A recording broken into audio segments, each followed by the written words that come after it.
पर at the end ना जैसे जाने को बाय बाय होने लगे ना, फिर मैंने उनको रोक ही दिया। मैं कहा जी मैं कुछ बात करना चाहता हूँ आपसे। मैंने बोला कि जी मैं आपकी बेटी को प्यार भी करता हूँ और उसकी बहुत इज्जत करता हूँ और उसको मानता हूँ बहुत अपने जीवन में। ये नहीं है कि आप मेरे माँ बाप की उस पे कि भाई मेरे माँ बाप के पास कोई प्रॉपर्टी है, पैसा है, या कोई मेरे दादू है, कोई खानदानी लोग हैं लेने देना। मैं अपने लेवल पे आपसे उनका हाथ मांगता हूँ और अपने लेवल पे ही मैं उनका भरण पोषण करूंगा। और जिंदगी में कभी ऐसी नौबत नहीं आएगी कि मतलब कि 1 रुपया भी मेरे पेरेंट्स तक को मेरे बीवी बच्चों पे खर्चना पड़े। The Himachali podcast. सबसे पहले मैं ये जानना चाहूँगा कि आप लोग मिले कैसे? इंटरेस्टिंग स्टोरी है। कुछ लोग मानते हैं, कुछ लोग हंसते हैं और कुछ लोग बोलते हैं कि क्या है। अच्छा। हाँ, मतलब लोग यकीन नहीं करते ना इस बात पे। तो मैं पीजी कॉलेज इधर डिग्री कॉलेज सोलन में पढ़ती थी, तो वहाँ पे कुछ ब्लाइंड बच्चे भी थे हमारे साथ। मतलब स्ट्रीम अलग थी, पर ये है कि मतलब आइडिया हो जाता है, पता चलता है। तो कई बार उनके एग्ज़ाम्स वगैरह लिखने उनके साथ चाहिए होता है ना, मतलब एक उनको राइटर चाहिए होता है। तो कई बच्चों को मैंने एग्ज़ाम लिखे, कईयों के साथ जैसे कॉम्पिटिटिव एग्ज़ाम्स में उनके साथ जाना एज अ राइटर, तो जाती थी। तो फिर वहाँ से इनके NGO national federation of the blind, उसके शायद डायरेक्टर थे ये। तो पहले हमारी कोई जान पहचान ऐसे थी नहीं, तो मैं वहाँ जाती थी। उनके मतलब लेटर्स वगैरह टाइप करने होते थे, लिखने होते थे हाथ से। ओके। तो मैं वहाँ जाती थी उनके NGO। तो वहाँ पे ये कई बार आए। तो उस टाइम मतलब मेरा ऐसा कुछ था नहीं कि ये सिंगर हैं, कौन है, क्या है, मतलब कोई कोशिश भी नहीं की जानने की।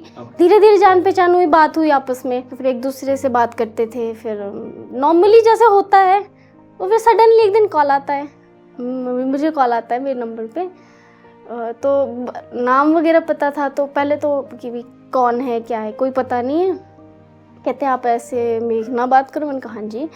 बोलते मैं पंकज ठाकुर बोला। मैंने कहा अच्छा। फिर नॉर्मली हमारी बातें होती थी, मतलब जैसे एक आम, जैसे मैं आपसे बात करूँ, आप मुझसे बात करो, बस वैसे ही हमारी बातें होती थी।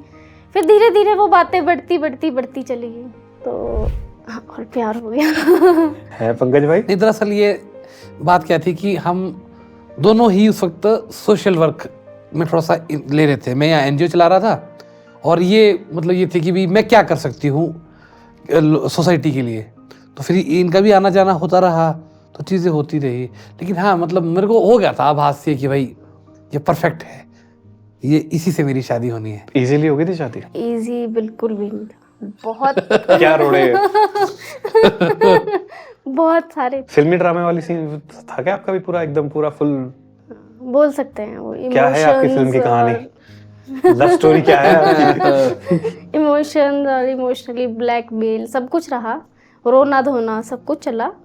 लोगों की तरफ से लोग कैसी कैसी बातें करते हैं। नॉर्मल भी अगर आप मतलब एक संत भी हो ना, तो उस पे भी मतलब 10 लोगों से आप पूछेंगे तो 10 लोग 10 तरह की बातें बोलेंगे। तो वैसे ही था कि स्टार्टिंग में हम 2017 से जानते हैं एक दूसरे को। तो दिसंबर से हमारी मतलब बातचीत शुरू हुई, तो शायद 10 दिसंबर की बात है। हाँ, एज अ गर्लफ्रेंड बॉयफ्रेंड। हाँ, एज अ गर्लफ्रेंड बॉयफ्रेंड हम कह सकते हैं। तो 10 दिसंबर से हमारी शुरू हुई बातचीत। तो उसके बाद 2018 की बात है, मेरे घर पे एक रिश्ता आया। आते हैं लड़कियों के घर पे, पूछते हैं कि उनके घर पे बेटी, तो बस आप थोड़े बड़े हुए तो रिश्ते आने शुरू हो जाते हैं। फिर रिश्ता आया तो ये भी मतलब हाइपर जैसे हुए एकदम ना कि नहीं ये नहीं हो सकता, वो वाली बात। पंकज भाई कैसे? हाँ नहीं, ये कैसे, ये नहीं होगा भाई, ये बात गलत है, एकदम इमीडिएट तो मैंने ऐसा रिएक्ट किया। वहाँ पे फर्स्ट टाइम मेरे घर वालों को पता चला कि अच्छा ऐसी कोई बात है। मतलब उस टाइम तो बिल्कुल ही था कि नहीं, मतलब बिल्कुल लाउड आप बोल सकते हैं नहीं, वो वाली बात है कि नहीं ये नहीं होगा। तो एज ए पेरेंट, आज हम भी एक बच्चे के पेरेंट्स हैं, तो हम बोल सकते कि पेरेंट्स अच्छा ही सोचते हैं कि नहीं हमारा बच्चा है तो अच्छा मिले, सब कुछ अच्छा हो। बल्कि वो नहीं उधर से बोल रहे थे, हम इधर से हम बोल रहे थे नहीं।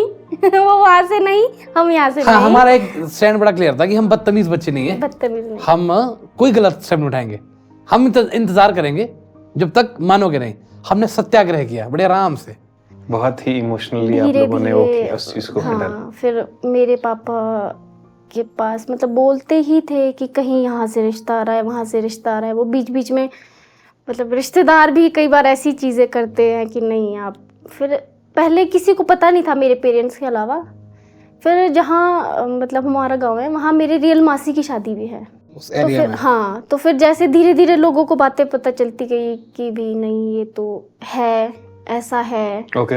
ये चॉइस है इसकी, तो मतलब ना सोसाइटी ही एक्सेप्ट था। नहीं करती है? नहीं, बहुत मुश्किल होता है लोगों को विश्वास दिलाना, या अपने पेरेंट्स को ही विश्वास दिलाना कि नहीं हम खुश रहेंगे या हम साथ में खुश हैं। और एक्चुअल बात तो ये है कि लोग अभी भी मेरे को इस नज़र से देखते कि ये बेचारी है, ओ बेचारी के साथ क्या हो गया है, ऐसा? ओ बेचारी का ही, मतलब बेचारी बोलते हैं लोग, सच में ये बात है। जबकि उनको नहीं पता कि दैट्स योर चॉइस। नहीं, अरे चॉइस भी एक अलग चीज़ है, पर उनको ये भी नहीं पता ना कि हम सच में खुश हैं। हाँ वही, मतलब हम बहुत खुश हैं, मतलब वो ये नहीं सोच रहे कि अच्छा खुश है। हाँ। और मतलब सीरियस नोट पे एक बात बताऊं तो मैं एग्ज़ाम्स की तैयारी, कॉम्पिटिटिव एग्ज़ाम्स की तैयारी करते, मैं एक इंस्टीट्यूट ज्वाइन किया था। तो वहाँ के जो ओनर थे सर, तो जनरली ऐसा होता था कई बार मैं जल्दी पहुँच गई तो मतलब बैठ के एज ए फ्रेंड कैसे बातें करते, शेयर करते अपनी चीज़ें। तो उन्होंने एक बार बोला था कि कहते मेरा एक लाइफ में डिसीज़न ये रहेगा, कहते मैं चाहता हूँ ऐसा करना ना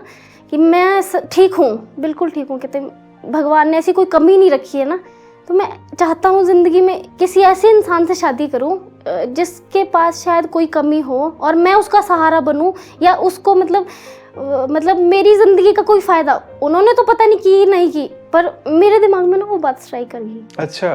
मेरे माइंड में वो चीज़ स्ट्राइक कर गई, पर मेरे को ये नहीं पता था मेरे पास आज जो है वो बेस्ट टेस्ट है। राइट। मैं बहुत खुश हूँ अपनी लाइफ में, इतना नहीं मैंने सोचा था। बस एक माइंड में एक चीज़ थी कि नहीं यार, मतलब हाँ ये सही कहा कि हमें तो भगवान ने सब कुछ दिया है। हाँ, हम में क्या कमी है, कोई नहीं, हम चल रहे फिर रहे, देख रहे हैं, सब कुछ कर सकते हैं, नॉर्मल इंसान है हम, एज अ नॉर्मल काउंट करते हैं ना खुद को। मैंने कहा नहीं ऐसा हो, मैं सही है यार, ये सही सोच है सर की, मैं ऐसा सोचती थी।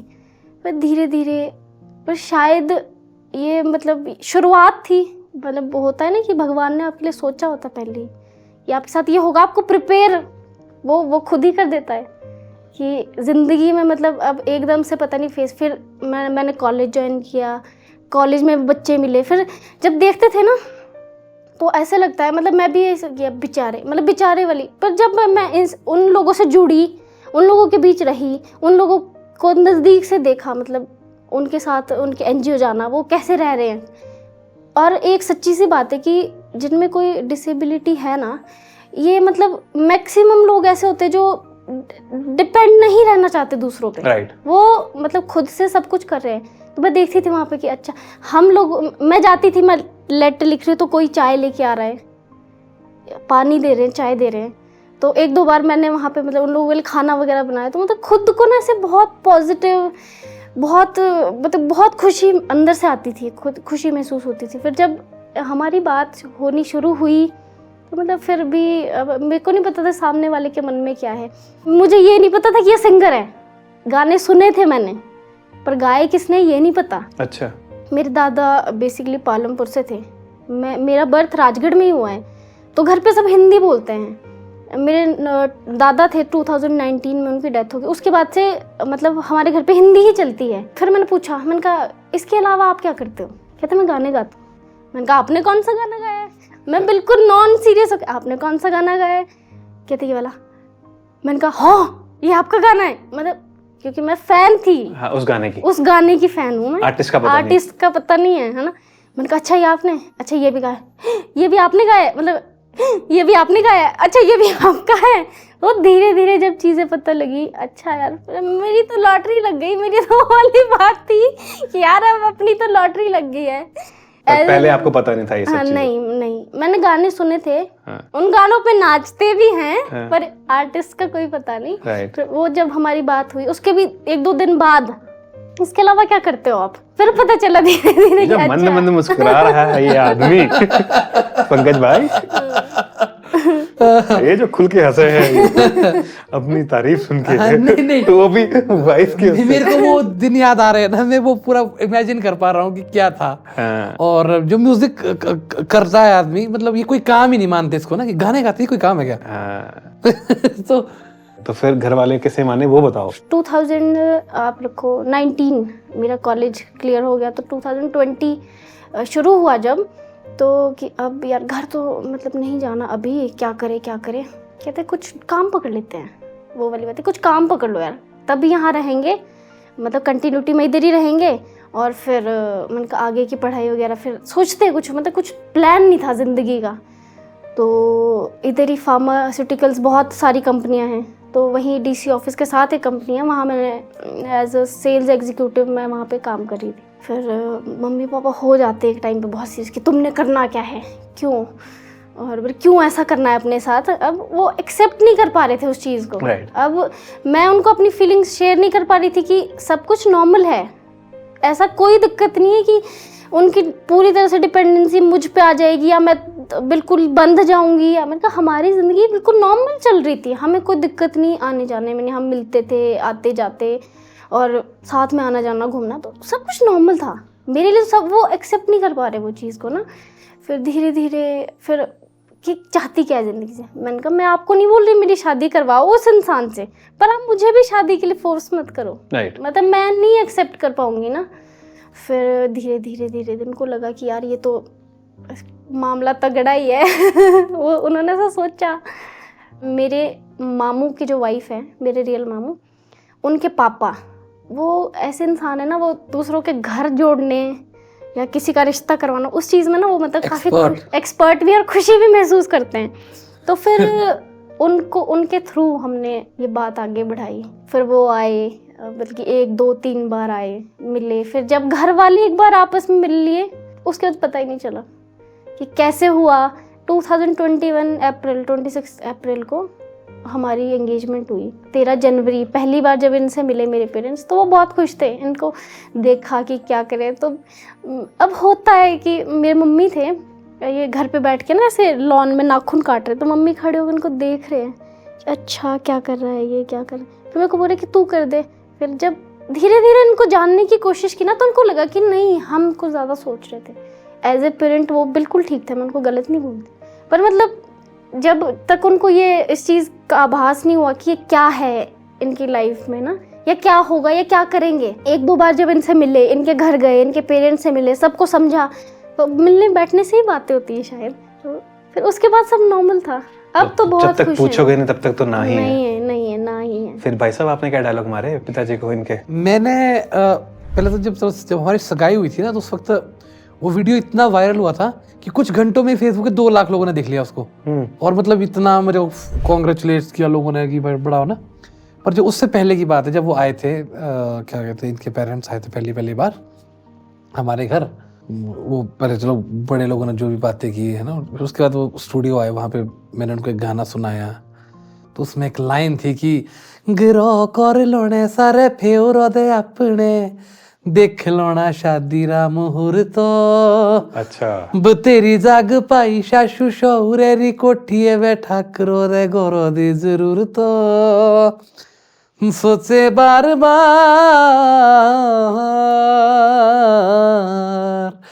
काचे घर देता बसने पड़िले जे मुँह संगे करिलो ना प्यार। तो मतलब ये गाना था, मैं इस गाने में मैं बहुत कुछ उनको समझा चुका था। तो बट वो बड़ा मुस्कुरा रहे थे और उन्हें लगा भाई बात बन गई है तेरी, थोड़ा सा मैं खुश हो गया था। उसके बाद वो ऊपर आए, दोबारा से घर पे बैठे, बातचीत हुई, पेरेंट्स ने जो एश्योरिटी दे सकते थे वो सब कुछ दिया। क्योंकि मेरे को हिदायत तक हुआ था कि ये दिया गया था कि भाई ज़्यादा नहीं बोलने का। बचपन से सबके माँ बाप मेरे तो कुछ ज़्यादा ही बोलते, भाई बोलना नहीं देना। पर एट द एंड ना जैसे जाने को बाय बाय होने लगे ना, फिर मैंने उनको रोक ही दिया। मैं कहा जी मैं कुछ बात करना चाहता हूँ आपसे। जी मैंने बोला कि जी मैं आपकी बेटी को प्यार भी करता हूँ और उसकी बहुत इज्जत करता हूँ, प्यार से ज़्यादा मैं उसकी इज्जत करता हूँ और उसको मानता हूँ बहुत अपने जीवन में।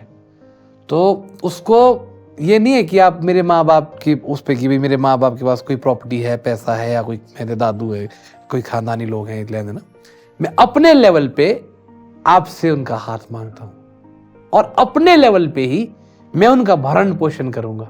और ज़िंदगी में कभी ऐसी नौबत नहीं आएगी कि मतलब कि 1 रुपया भी मेरे पेरेंट्स तक को मेरे बीवी बच्चों पे खर्चना पड़े। और मैंने वो चीज़ करी, मतलब कहीं ना कहीं हाँ, शादी पे उन्होंने हमारे शॉपिंग कराई या ज्वेलरी बनाई, सब कुछ किया जो एक माँ बाप का फ़र्ज़ होता है। और हम उनके कर्ज से कभी उर्ण नहीं हो सकते, लेकिन हमारा जो प्रयास रहता है वो यही है कि हम अपने एक्सपेंसेस, जैसा कि मैंने उनसे प्रॉमिस किया था, वो मैं आज तक पूरा कर रहा हूँ। और जो मेरे ससुर साहब है, मेरे सासू माँ है, वो बहुत अच्छे लोग हैं, बट बहुत ही ग्रेट लोग। और मैं अक्सर कहता हूँ कि भाई एग्जैक्टली उन्होंने कन्यादान किया है। मेरा जो जीवन है उनके कन्यादान की वजह से मुझे इतना अच्छा साथी मेरी ज़िंदगी में है। और ठीक है, सब बहुत बढ़िया चल रहा है। The Himachali podcast.